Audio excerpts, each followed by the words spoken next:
जय श्री राम दोस्तों, आपका मेरे चैनल पे फिर से स्वागत है। आज की कहानी नीम करोली बाबा की पुस्तक मिरेकल्स ऑफ लव से ली गई है और आज की कहानी में हम ये जानेंगे कि कैसे नीम करोली बाबा ने बाढ़ से हनुमान मंदिर को बचाया। तो चलिए शुरू करते हैं। एक बार बहुत तेज बाढ़ आई थी और इलाहाबाद में गंगा और यमुना दोनों नदियों का जलस्तर बहुत ज्यादा बढ़ गया था और धाराएं बहुत तेज थी।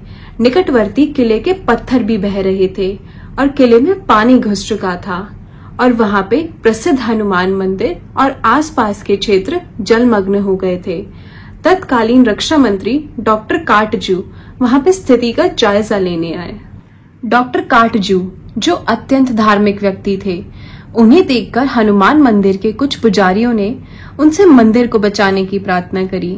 उन्होंने बताया कि हर साल बरसात के मौसम में हनुमान जी जलमग्न हो जाते हैं और पानी कम होने पर बाहर आ जाते हैं।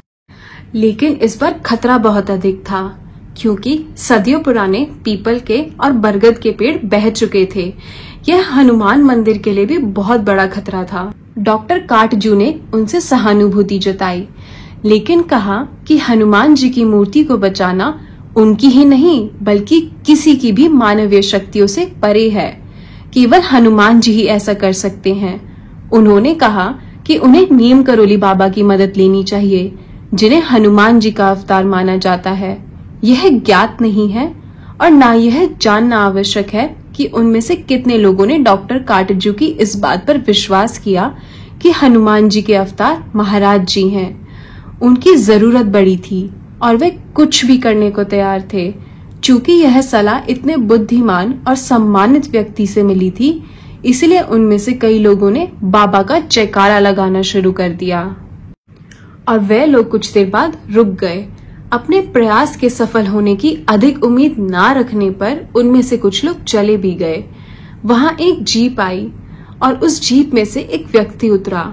लोगों ने इस पर ज्यादा ध्यान नहीं दिया क्योंकि वहां पे पर्यटकों का आना जाना लगा हुआ था। एक व्यक्ति की उन पर नजर पड़ी और वह चिल्लाकर पड़े, नीम करोली महाराज आ चुके हैं। लेकिन वहां पे उनका आना संभव कैसे हुआ? बाबा इतनी जल्दी वहां कैसे आ सकते थे? लोगों ने यह सोचा, लेकिन वह दौड़कर महाराज जी के पास गए और उन्होंने कहा कि हनुमान जी को आप ही बचा सकते हैं, हनुमान जी के मंदिर को आप ही बचा सकते हैं। नीम करोली महाराज ने कहा कि नहीं, ये मैं नहीं कर सकता।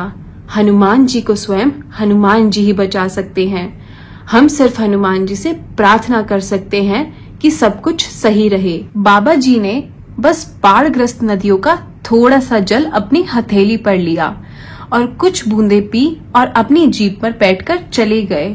जीप से चले जाने के बाद ज्यादातर लोग चले गए और जो बचे थे उन्हें यह यकीन नहीं हो रहा था कि इस पवित्र यात्रा से कुछ खास हासिल नहीं होने वाला है और वे निराश हो गए। लेकिन उसी रात जल का स्तर कम होने लगा और मंदिर पर जो खतरा था वह भी टल चुका था।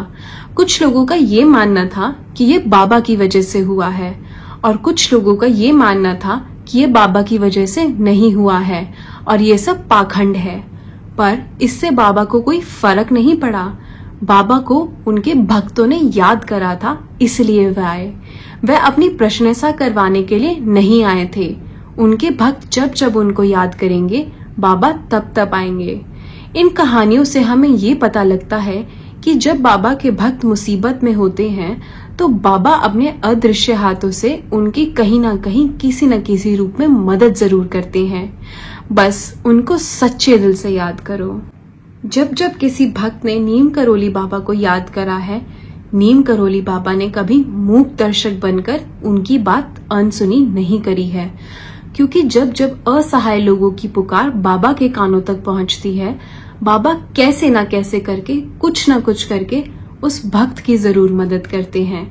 क्योंकि नीम करोली बाबा बेशक ही आ सकती हैं, लेकिन वह अपने भक्तों से उतना ही प्रेम करते हैं जितना प्रेम उनके भक्त उनसे करते हैं, बल्कि अधिक।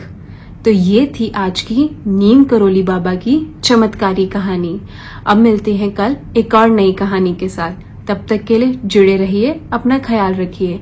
जय श्री राम, जय नीम करोली महाराज की, जय हनुमान जी।